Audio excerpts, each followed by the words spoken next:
I'd like to start with a quote from the founder of Esperanto. We hope that earlier or later, maybe after many centuries, on a neutral language foundation, understanding one another, the nations will build a big family circle. One quote to start us off. Hopefully the reason I've picked this will be teased out later in the presentation. And the other quote to start with George Orwell: we're getting the language into its final shape, the shape it's going to have when nobody speaks anything else. So two sort of harbinger quotes there to frame the discussion. And I've been, there's so much food for thought at today's conference. We were just at the ELT journal debate, and lots of very thoughtful comments from the audience there, which I think both of these quotes, to a degree, with English language teaching, as we're going to see with AI and inverted commas, there's lots of ideas percolating in the air at the same time. And in fact, back onto the science fiction, the Babelfish, or the Babelfish, indeed, from Douglas Adams.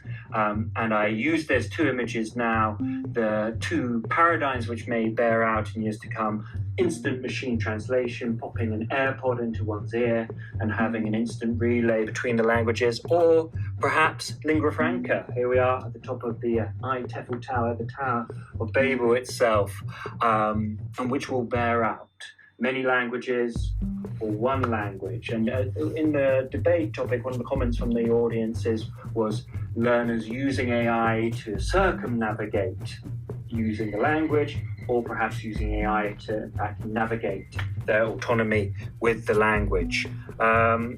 And these ideas come to bear. And so I'm giving an overview before I talk about my personal motivations and a little more specificity on lexical collocations in the topic, because it really excites me, this idea in sociolinguistics. English is the world's, from David Crystal, chief auxiliary language, yet it is still envisioned as an elite accomplishment.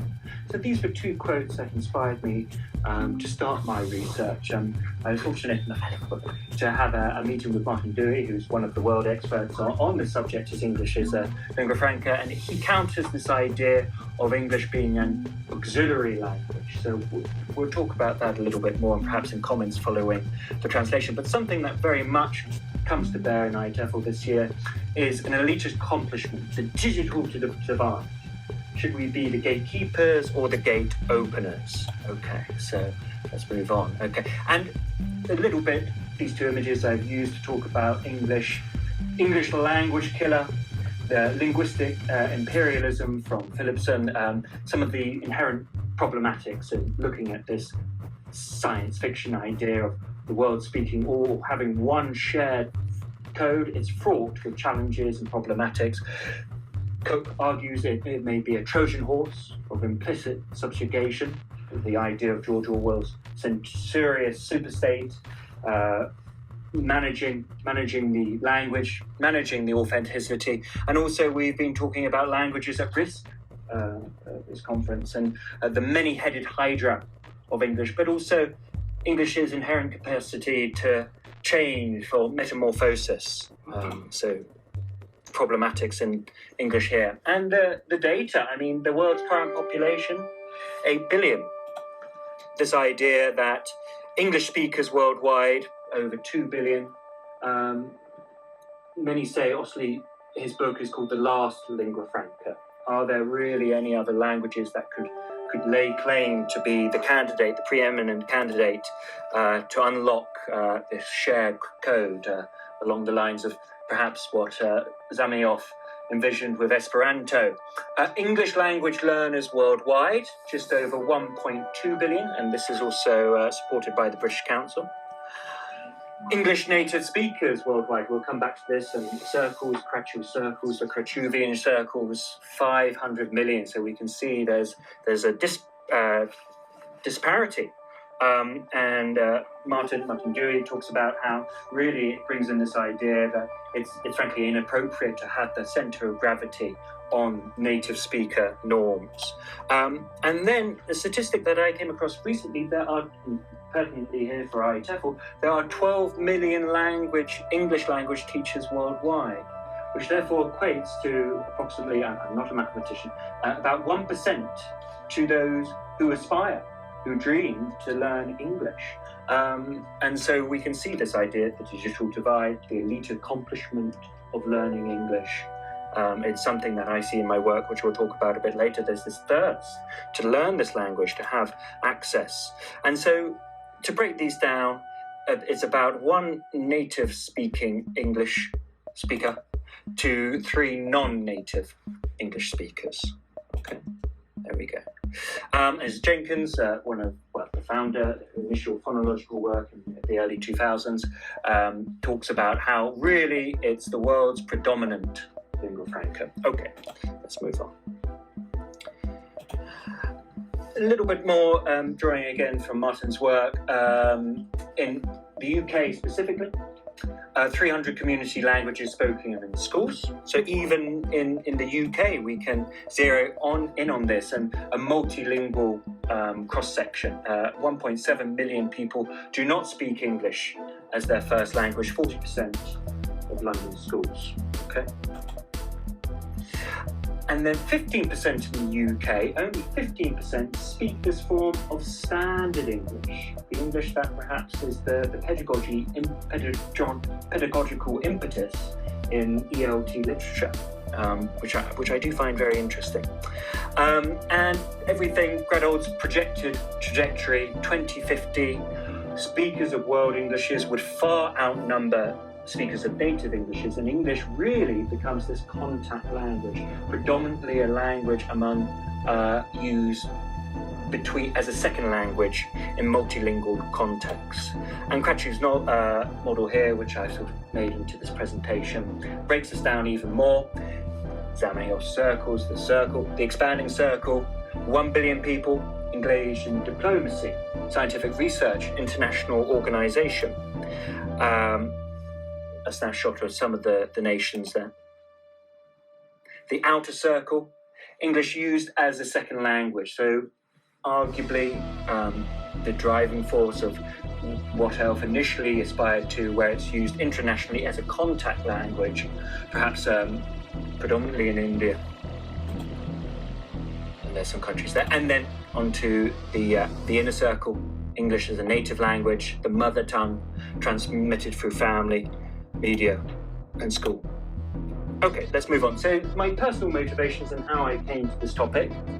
I work for Kaplan International, which is a commercial language school, first year profitability this year. With summer, we have 700 students. And an analogy I have is, I think it was even in 2021, I was walking to the school gates, as it were, and there were about 100 people outside, 8 o'clock in the morning, outside in the streets. It was like a rock concert was about to erupt, all waiting to enrol to start their grammar assessment. And this sort of really spoke to me that there was something happening. There was something happening even more so than in the last 20 years. I also work for Tower Hamlets Council as an ESOL lecturer. And one statistic I've heard, about 57% in the borough, English is not their first language. Okay? And some of the research that some of the comments that we had in the debate earlier, this comes to bear as it has the highest child poverty rate in the whole of the London boroughs. So there's a sense of what side of the digital divide may we be there. I've also, through Kaplan, had the fortunate of actually working for the ambassador of Oman, just about to end the contract the last 8 months or so, teaching him English. And actually, some of my thoughts on ELF have come to bear with this, and it's been a career highlight, helping him teach English, helping him with English speeches, and bringing that to bear. My background really, as you may see from the presentation, I studied history of art at Cambridge, tried to be an artist actor, and then have come into ELT, in the ELT world, and just completed my Delta, all 3 modules with Cambridge English. And really, this is where I discovered English as a lingua franca. And at King's College now, pleased to be on the master's program, where I'm taking more and more formative feedback, as it were. So ELF v ELT, and really this idea, should we be the gatekeepers or the gate openers? So EFL, really a large amount of the debate is centred and the various nomenclatures typically adheres to native English models. Okay? We're all aware of that, or native speakerism, which I believe was a topic much commented on last year's conference. And I came across this quote from Zarafan, that really we need to shift away from this focus on native speaker competence to more realistic competencies to facilitate communication from a wide range of cultural backgrounds, from Indonesia, Nigeria, as we were talking about earlier in the debate. And as Martin said, really, English does have this inherent capacity for flexibility and variability. And I was very interested in Scott Thornbury's talk this morning, how English, with regards to pronunciation, has lifted this pressure. There's a tautology almost, and it has lifted the pressure on replicating native speaker pronunciation models. So I found that quite interesting today. Oh. Linguistic competence, really we should move from linguistic competence to intercultural competence, so that there can be a non-hegemonic engagement which will offer us new epistemic spaces. Away from the Trojan horse, from the many headed hydra, English now can take on a new realm. With this, I'm interested in something that I come back to in my English teaching a bit, which we were talking on Michael Lewis before the lecture. For me, I have an affinity with lexis and vocabulary. I did my LSA4 on lexis and vocabulary. Particularly, I did it on collocations, ubiquitous across language, and it's a key in ELF. The word partnerships, the multifarious varieties that we find. There is a tension, though. I'm not going to touch too much on the criticism of ELF today, but it's this idea of misfires, a fixed idiom, getting one word wrong. In my EFL classroom now at Kaplan, I'll be trying to correct the students continually, but the ELF paradigm, the strategies, is that we should really be more accommodating to that, to slips, to misfires. But one argument is that these miscollocations could stymie learner progression. And Howarth, slightly old reference, but he does have a very good continuum to describe this idea of collocations, from free collocations to really fixed collocations. He identified some time ago that expert speakers use them 50% more than learners. Okay, and there's this strength continuum: free combination, restricted collocation, figurative idiom, and pure idiom. And towards a pure idiom, the lexis may become more archaic. Grammar is bypassed, curry favour, foot the bill. Or some examples there: pay a bill, pay a visit, pay the price, or pay the piper. Okay, let's move on.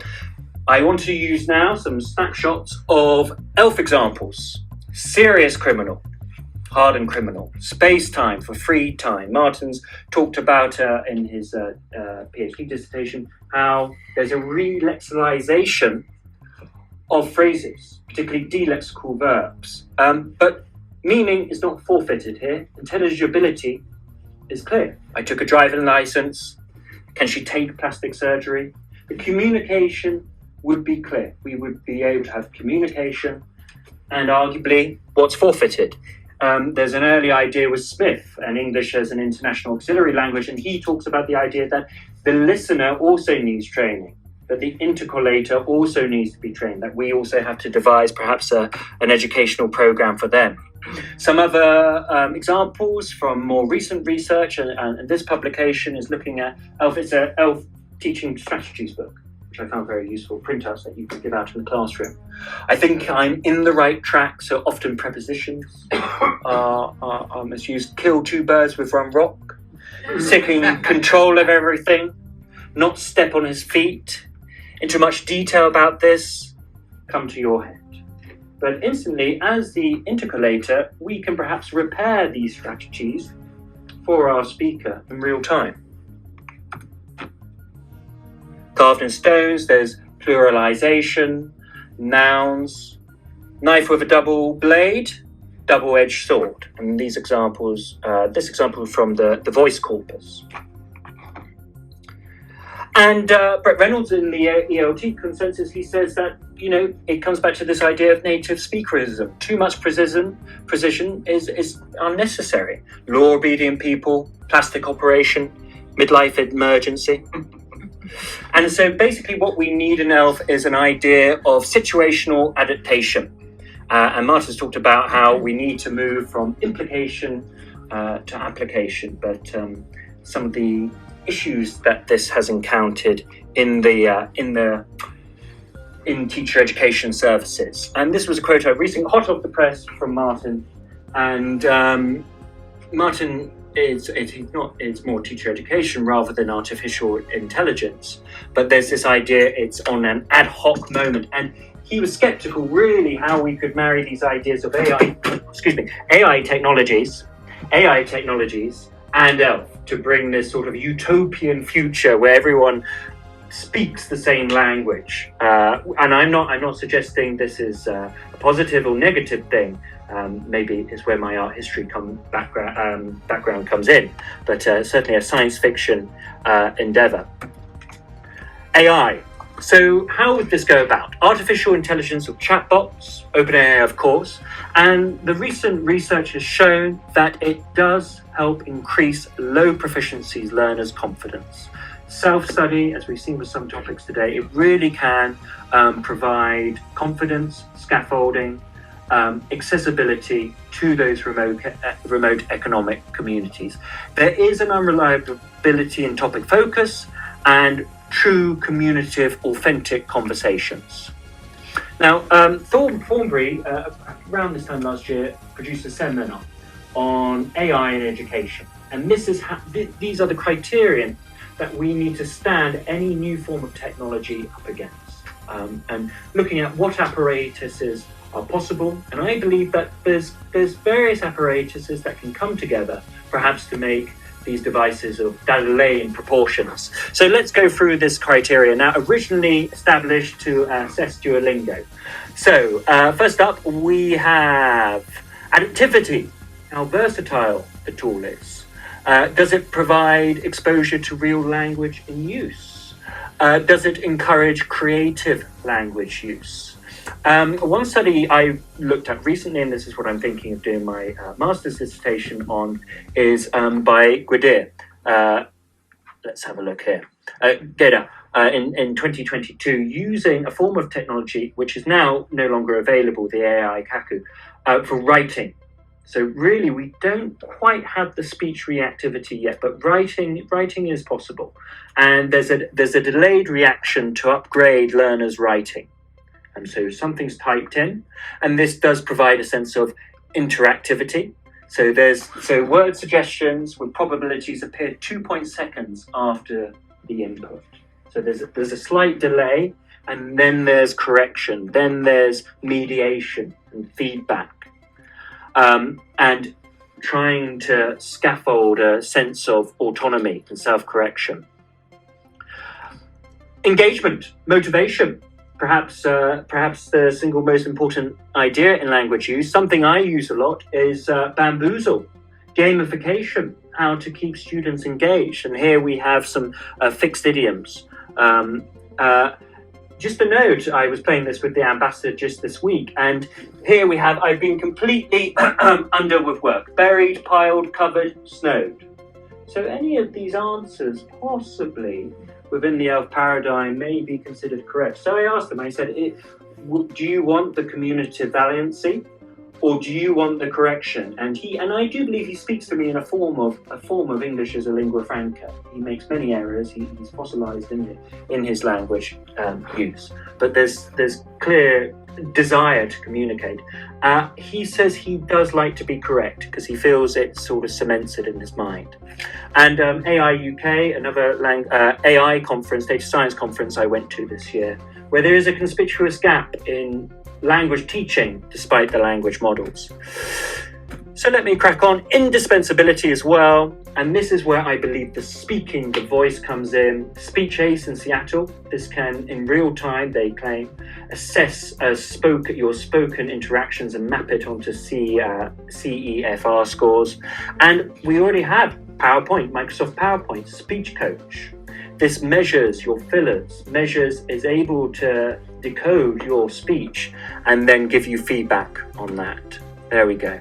So Cal perhaps can provide elements with semblances to a surrogate teacher to independently develop spoken production. Some uses, I'm running short on time, but again, this was from Thornbury's seminar, which is readily available on his YouTube channel. Using ChatGTP to, it's like dogma vein, surprisingly, generate book reviews on a Stephen King novel, and then mine these book reviews for relevant collocations, and then provide a gap fill exercise on this. And then again with corpora, Zuir with Cambridge English, he has used a device how corpora can be used to raise linguistic awareness, to encourage self-independent, autonomous self-correction on the learner, and encourage more analytical learner. I'm engrossed in the people from Brighton. The boy wanted to explore the pier, but his father denounced the idea. So perhaps these can be balanced. So communication, intelligibility doesn't completely break down. There we go. And I hope no one from Cambridge Assessments in the room. I actually did use this on my LSA4 to make a dictogloss exercise with a range of collocations, target collocations I wanted in a text, an anecdote about New York. I inputted them into the device and it generated the text for me. Maybe this comes more into teacher education, workload on teachers, and how we can use this AI. Some working research questions, and I'd be grateful for you. Some research questions: how does ELF affect the teaching of ELT in the context of lexigrammar? How far can CAL be used as a tool to promote the use of ELF and improve English language teaching, language proficiency in the areas of lexigrammar? And what are the pedagogical implications of incorporating ELF into ELT materials and curriculum, particularly in terms of lexigrammar and the use of CAL? These questions were generated by ChatGTP this time last year, 3.5, just by inputting my notes. So it really can be quite a streamlining, expedient tool. So just to finish on this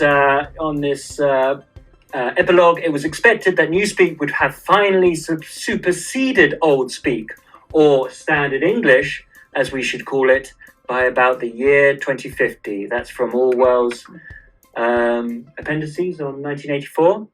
And this is my new registered company. Okay, thank you very much. Thank you very much. I'd welcome questions.